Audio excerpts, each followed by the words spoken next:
this Thursday, Seattle Seahawks and the Dallas Cowboys.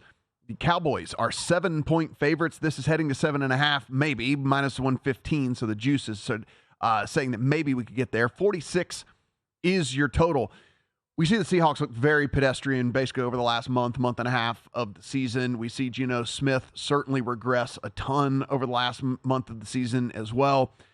You said it before and we were talking more from a fantasy perspective, but you even said it before we went on air today. They just haven't really figured out how to get JSN really worked into that offense yet. It seems like the Vikings were able to work Addison in really almost immediately, where they just haven't figured out how to get JSN involved into that offense. And we see a Cowboys team that seems to be peaking at the right time. It is a home game here, and it is not a short week, but it's Thursday to Thursday. So they get the same amount of rest here for the Cowboys, 7-point favorites at home. Yeah, this is a tough spot for Seattle. I mean, they faced San Francisco last week on Thursday on Thanksgiving. They have San Francisco the following week as well, and that's a huge game for them. So this is a sandwich spot in between the two San Francisco games this year. I think if you want the 7, you play it now.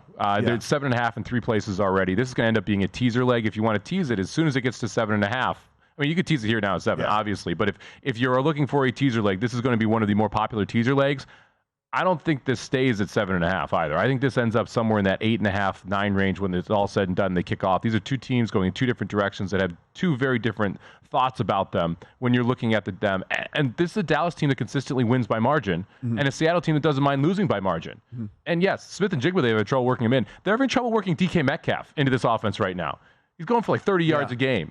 There is something broken right now with this Seattle offense, especially against good defenses, and Dallas is a good defense. I think they struggle to move the football in this game. And we started to see, too, with this Seattle team, where we had high hopes for this defense heading into the season. They certainly got, if you look at the end of last season, this defense from where they started last year to the end of last year picked up a ton of momentum. So we thought, like, hey, entering this year, bunch of young dudes, going to only get better, right? It's not that they've gotten worse. They just haven't really gotten better. It's just kind of still in that middling range for this Seattle team. So against good offenses, they've been had this year. They have. We were hoping to see the big-time jumps, right? Witherspoon, I think, has been very good as a rookie. But he's a rookie still, right? And Woolen, on the other side, is someone who has taken a step forward but hasn't taken a leap forward. And I think that's what we were both hoping for there.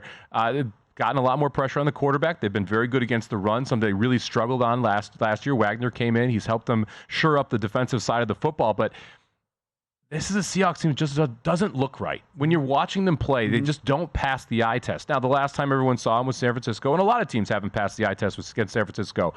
But if you go back further, they've just struggled in the red zone offensively consistently throughout this year. We saw that when they were taking on Cincinnati. They ended up losing that game 17-13, had multiple opportunities toward the end of the game, just couldn't get the job done. 2 weeks ago against the Rams, they ended up losing that game by 1.